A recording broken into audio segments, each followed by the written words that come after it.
I'm looking forward to this, it's the reason why I'm up so early. The weather station said sunrise would be at 7:55 this morning. I glance at my watch, 15 minutes left. I look out, still dark. Those 15 minutes felt like eternity, but once the sun's rays began breaking through the silence of the night, protruding across the sky, engulfing every crevice of it, it was worth that feeling. The water bounced the rays of light from its surface, making it seem like the sun was watching itself rise. It painted the clouds closer to its touch fluorescence yellow and orange, but the ones further away lily white.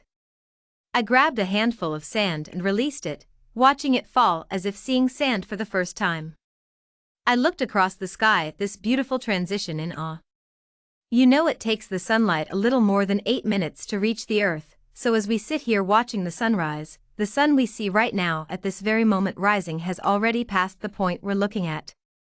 Also, you know how the sun cast its orangish-reddish color across the sky. It's called scattering, and what scattering is, simply put, is particles in the atmosphere that cause the light to change directions. Wait, babe, there's more. Let's talk a little bit about the clouds now during a sunrise. Clouds are known to catch the first rays of light and reflect this light to the ground, giving you more of the beautiful colors you and I see.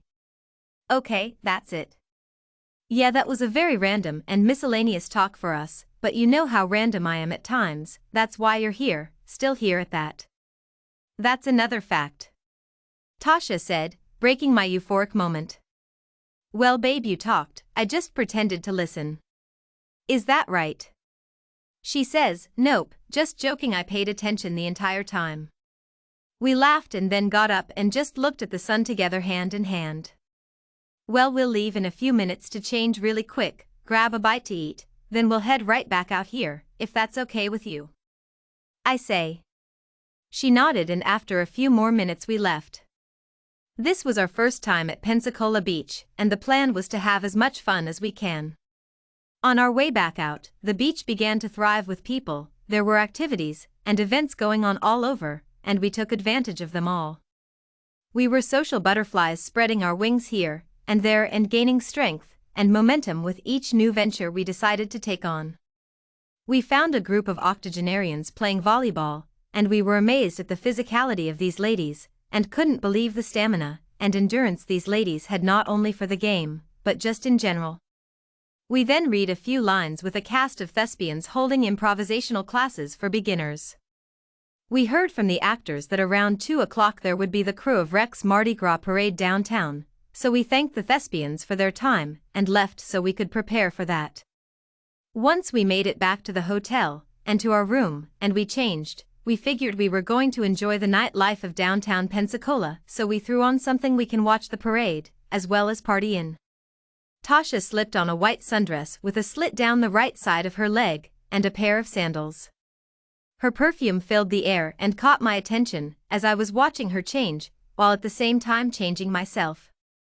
You know, that's the real reason why we're still together. What? She asked. I took a few seconds to look her over. She had this certain glow about her, and she knew it. She threw her hair back over her shoulders. Your perfume, I responded. The look on her face was worth the smile on mine. We left the hotel and walked across the street to buy beads and lights up to celebrate with the locals and participants. The Pensacola Bay Bridge would get us downtown in about 15 or 20 minutes, which is perfect. We parked our car on one of the streets downtown and walked to the route where the parade would be at. Along the way we met a lady who stopped us and began telling us about the parade and its history, and also about the city of Pensacola. She was of fair complexion, pink rosy cheeks, with graying well-cut hair. She seemed nice and must have figured we were nice as well, since she just randomly stopped to talk. The gesticulation with her hands and the sound of her voice made me picture her as a tour guide, but I could have been wrong. Yet we talked the entire time, so much that we really didn't catch much of the parade, and as it were coming to an end, she asked if we would like to eat at one of the bar and grill restaurants. And since we were hungry, we took her up on her offer. She said she knew the owner and could get us in, since this place was bound to have a waiting list. There, we laughed and shared stories of experiences and moments we would never forget. We thanked our friend for a good time as we left and headed to the car so we can get back to the hotel. I guess we were going to save going out to party for another night. As we drew closer, Tasha woke up noticing the bright orange moon overhead.